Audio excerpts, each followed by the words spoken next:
4. Isaías 53, versículo 4.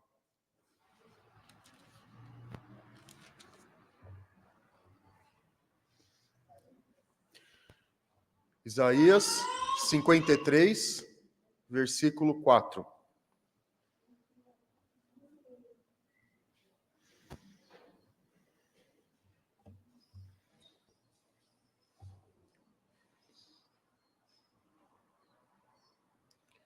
Leiamos Isaías 53, versículo 4. Certamente ele tomou sobre si as nossas enfermidades e as nossas dores levou sobre si. E nós o reputávamos por aflito, ferido de Deus e oprimido. Vamos orar ao Senhor pedindo a sua orientação. Senhor nosso Deus, agora ao abrirmos a tua palavra para nela meditarmos, pedimos que o Senhor nos oriente. Abre nossos olhos e nosso coração para compreendermos a tua palavra e assim podermos aplicar estas preciosas verdades do Senhor à nossa vida. Damos-te graças por esta oportunidade, em nome de Jesus. Amém. Meus irmãos, a nossa experiência é marcada por dores, sofrimentos, e nos últimos dias nós temos acompanhado alguns fatos na nossa igreja com irmãos nossos. Fomos informados de irmãos nossos da igreja presbiteriana aí Carvalho que, ao passarem por um sequestro, a mulher acabou morrendo, o marido está internado em estado grave no hospital. E assim nós vivemos, em meio a perigos, violência, incertezas. E como nós podemos encontrar esperança em meio a tudo isso? Como nós podemos passar por estas provações, por estas provas tão duras às vezes, enfermidades que se prolongam, coisas que vão acontecendo na nossa vida e que tiram o nosso sono? Como que nós podemos passar por todos esses sofrimentos? E esse texto da palavra do Senhor nos mostra que, diante de tudo isso, nós podemos contar com Deus que se compadece do seu povo. Versículo 4 aqui, ele depois é aplicado em outros textos, e nós vamos ler estes textos, mas ele destaca que o Senhor certamente tomou sobre si. Essa palavra certamente também poderia ser traduzida como verdadeiramente. É fato que ele, o servo sofredor de Isaías 53, tomou sobre si as nossas enfermidades e as nossas dores. O servo sofredor é destacado aqui desde o versículo 13 do capítulo 52 até o final do capítulo 53, como alguém que se levantará. O versículo 13 do capítulo 52 diz que ele procederá com prudência. Ele será alguém sábio, alguém que demonstrará e trará a verdade. E que muitos se assustaram à vista dele, pois o seu aspecto estava muito desfigurado, mais do que o de outro qualquer, e a sua aparência mais do que a de outros filhos dos homens. E por isso ele causará admiração às nações, e os reis fecharão a sua boca por causa dele, porque aquilo que não lhes foi anunciado verão, e aquilo que não ouviram entenderão. O servo sofredor é destacado aqui como um homem de dores, como também os versículos 2 e 3 do capítulo 53 vão mostrar. Alguém que havia sofrido tanto, que era tão visível as marcas do sofrimento nele, que as pessoas, ao olharem, viravam o rosto. Não era possível encarar a sua face. Tamanho sofrimento e tamanhas marcas ele tinha na sua face. Era alguém reconhecido pelos seus sofrimentos. Então, a primeira ideia que eu quero compartilhar com os irmãos sobre aquele que carrega as nossas dores é que Jesus tomou cada uma das nossas dores sobre si. Então perceba que nesse capítulo, ou nesta parte, nós temos alguém que é muito sábio, que conhece todas as coisas e que pregou a verdade. Mas como o primeiro versículo do capítulo 53 questiona, quem creu no que ele falou? Quem creu nas palavras que ele proferiu?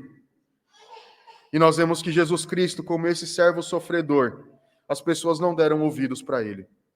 Num desses eventos, lá em João 12, especificamente no versículo 38, após Jesus curar, expulsar demônios e pregar, é dito que ali, que aquelas pessoas que viram tudo aquilo, não creram no que ele falou. Por que não creram? Se haviam palavras, haviam evidências e haviam provas claras de quem ele era. Mas eles não creram.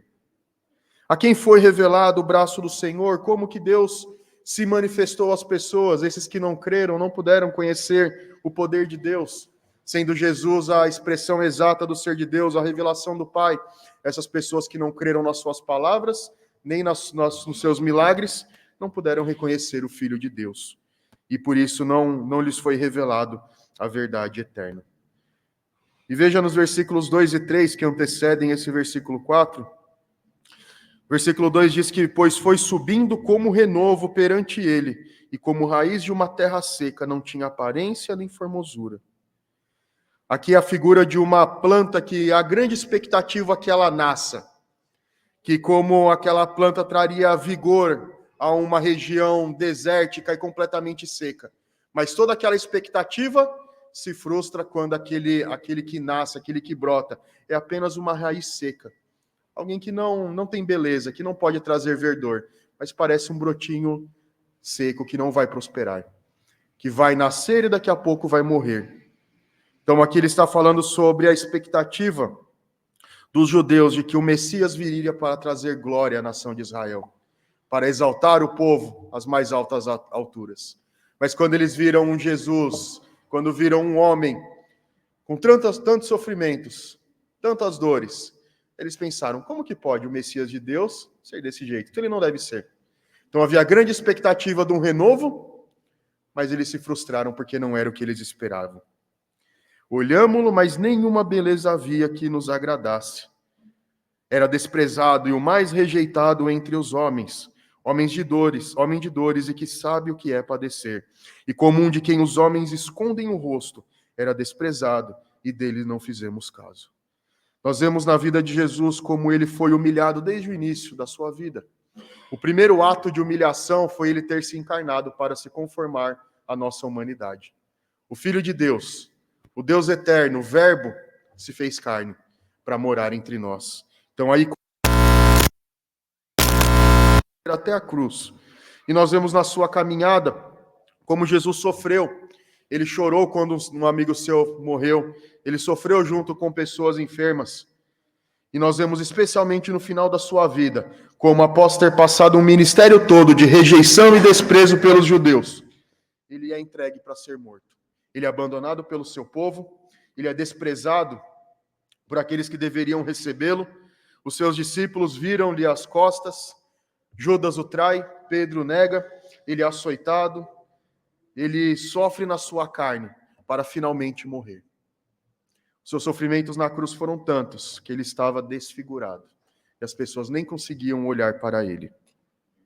Por isso que aqueles que o odiavam talvez considerassem, é justo que ele passe por isso. Ele blasfemou, ele disse que era Deus, ele disse que era mais do que um homem, por isso Deus o está castigando. Aqueles que o amavam, ao olhar tamanha crueldade realizada com ele, sofriam por verem aquele homem que tanto havia lhes ensinado, tanto havia feito, ter sido desprezado e rejeitado. E aí o versículo 4 diz que certamente tudo isso aconteceu porque ele tomou sobre si as nossas enfermidades. E as nossas dores ele levou sobre si, e nós o reputávamos por aflito de Deus e oprimido. Para os judeus naqueles dias, o sofrimento era a marca da maldição de Deus sobre os pecadores. Tanto que lá em João 9, quando eles encontram um cego que é curado por Jesus, perguntam a ele, quem pecou? Foi ele ou foram seus pais?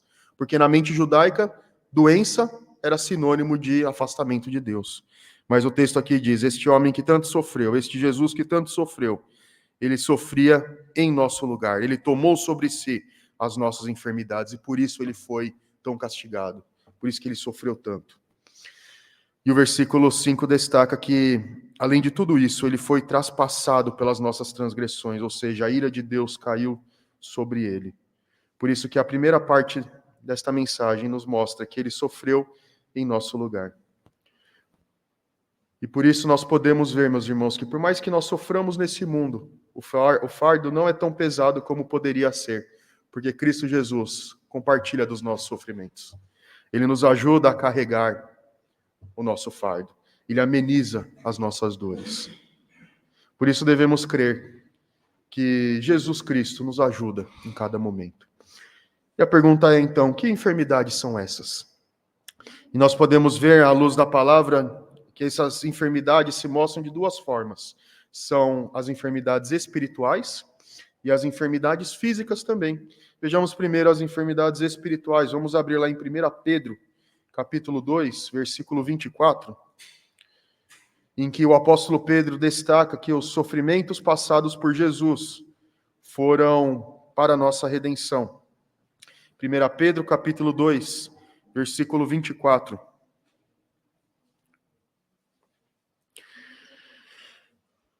O apóstolo Pedro escreve: carregando ele mesmo em seu corpo sobre o madeiro os nossos pecados, para que nós, mortos para os pecados, vivamos para a justiça.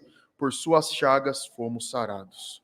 Aqui é uma referência, é uma citação lá de Isaías 53, como Jesus carregou sobre o seu corpo as nossas enfermidades espirituais. Os nossos pecados nos levariam à condenação, a receber sobre nós a ira de Deus, como resultado da culpa pelo pecado. Mas o Senhor Jesus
do centurião, a cura da sogra de Pedro, e aí no versículo 16 até o 17 nós vemos muitas outras curas citadas, não nominalmente, mas de forma geral.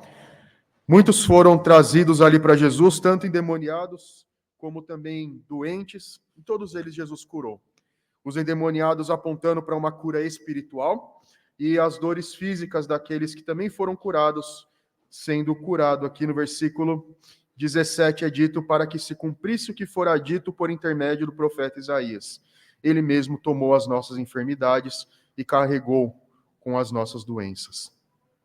Jesus Cristo também, no seu ministério terreno, curou muitas enfermidades para mostrar que o reino de Deus havia chegado. Que esse reino não se preocupa apenas com as questões espirituais, embora essa seja o aspecto mais importante, mas como o efeito do pecado, as doenças físicas precisam também ser tratadas.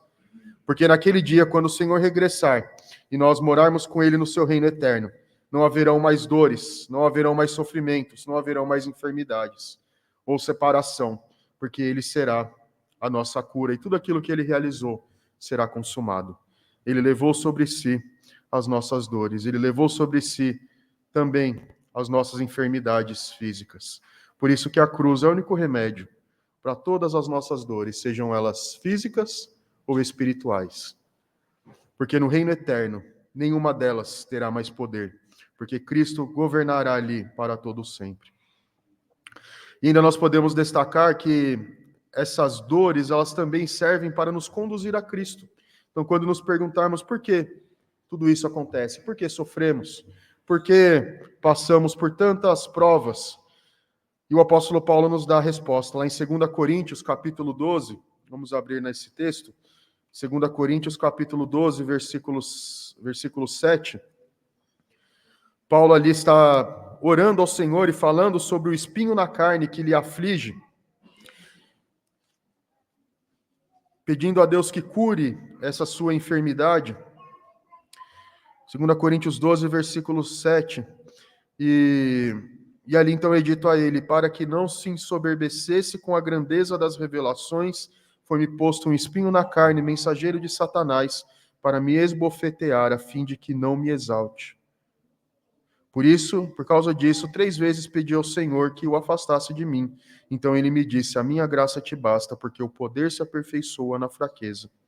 De boa vontade, pois, mais me gloriarei na fraqueza, ou nas fraquezas, para que sobre mim repouse o poder de Cristo. Então o apóstolo Paulo aqui, passando por dores físicas, por dores que o afligiam, o que ele ouve do Senhor é que tudo isso acontecia para que o poder de Deus se manifestasse na sua vida, para que a graça superabundasse por meio desses sofrimentos, para que ele lembrasse que ele não era um super-homem, que ele não era alguém que se bastava, mas as suas dores o conduziam a Cristo para mostrar a ele que a sua graça é quem o conduzia a fazer o que fazia. E pensa só na condição de Paulo, alguém com tantas dores, como é destacado aqui, ele não deixou de cumprir a sua missão.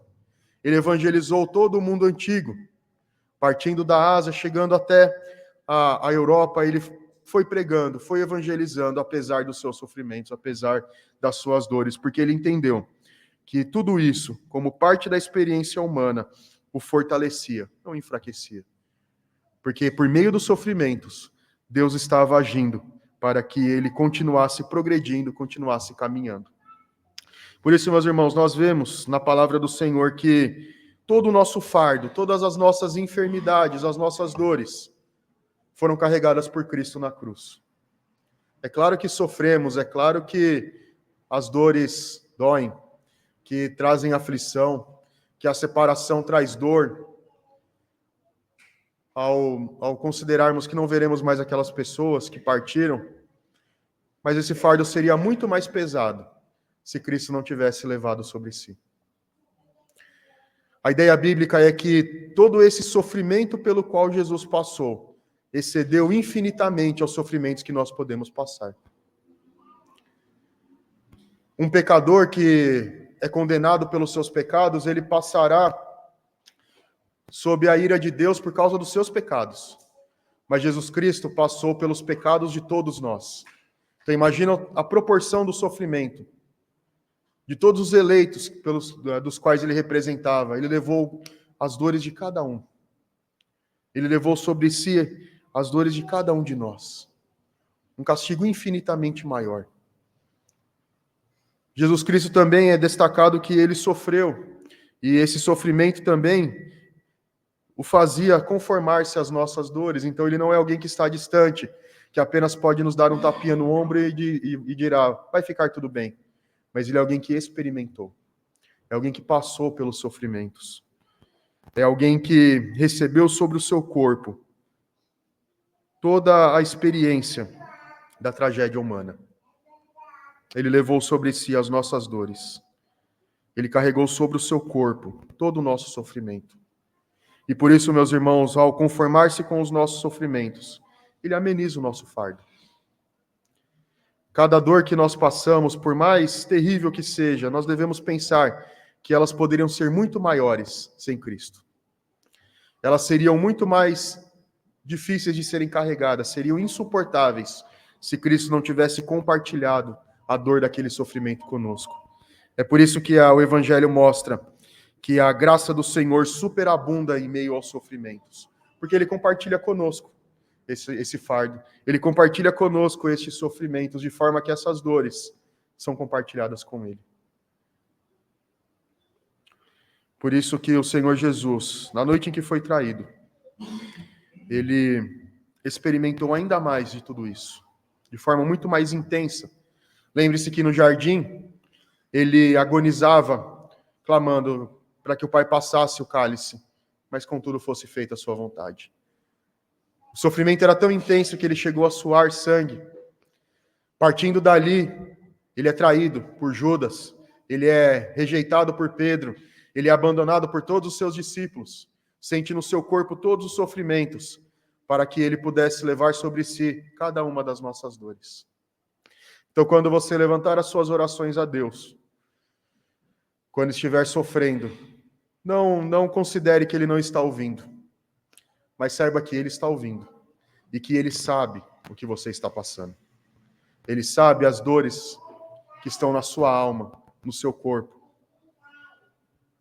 Creia que o Senhor Jesus pode te dar a cura para esses sofrimentos. É por isso, meus irmãos, que quando nós Lamentamos todas as tragédias que afetam o ser humano, a violência que nos cerca, as enfermidades que nos atacam, os reflexos do pecado na vida das pessoas. Às vezes nós ficamos desesperançados, mas lembre-se, Ele levou sobre si as nossas dores, e pelas suas pisaduras fomos sarados. O castigo que nos traz a paz estava sobre Ele. Ele veio para nos reconciliar com o Pai e assim amenizar o nosso fardo. Creia que o Senhor Jesus está contigo a cada dia e que quando você sentir que a sua alma está no fundo do poço, como o salmista no Salmo 130 disse, das profundezas clama-te, Senhor, ouça os meus gemidos. Entenda que Ele está ouvindo e que Ele te socorrerá. E como nós lemos no Salmo 113, Ele ergue do pó o desvalido e do monturo o necessitado. Ele faz até com que a estéril seja alegre mãe de filhos. E uma mulher estéril naqueles dias era alguém exposta ao desprezo, à opressão. E Jesus se importa com cada uma delas. Então, por isso, creia que Ele levou sobre si as nossas dores. Vamos orar ao Senhor, dando graças a Ele por isso. Senhor nosso Deus, damos-te graças porque a Tua palavra maravilhosamente revela o forte braço do Senhor. Apesar de nós ficarmos assustados com a violência, com as tragédias, com o sofrimento humano, faze-nos recordar, Senhor, que o Senhor levou sobre si cada uma das nossas enfermidades, cada uma das nossas dores. Que a cruz aponta para o remédio, para cada um desses sofrimentos. E que assim, Senhor, possamos conseguir caminhar em confiança com o Senhor. Apesar de em alguns momentos sentirmos o desamparo e sentirmos a tribulação na nossa alma, como o salmista um dia declarou, porque estás abatido a minha alma, nós possamos recordar que podemos esperar em Deus, porque nele há socorro e copiosa redenção. Ajuda-nos assim, Senhor, a confiar plenamente no Senhor e experimentar este descanso em meio às provações, às tribulações, às dores. Console assim, Senhor, aqueles que hoje passam pelo luto, por aqueles que são afetados por doenças por longo tempo. Conforte, Senhor, cada um. E que assim, Senhor, possamos caminhar contigo mesmo, experimentando destas bênçãos, da companhia do Senhor, da tua graça na nossa vida. E que possamos recordar que a graça do Senhor superabunda em meio à fraqueza. E assim possamos ser conduzidos à glória do teu nome. Oramos ao Senhor em nome de Jesus. Amém.